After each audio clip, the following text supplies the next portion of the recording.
అలాగే నవ్వుతూ ఉండాలని నింగి నేల వాగు వంక చెట్టు చేమ గువగూడు ఆశీర్వదించాయి.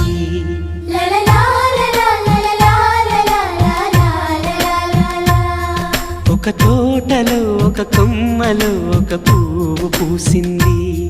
మహారాణిలా మహాలక్ష్మిలా ఆ పువ్వు నవ్వింది.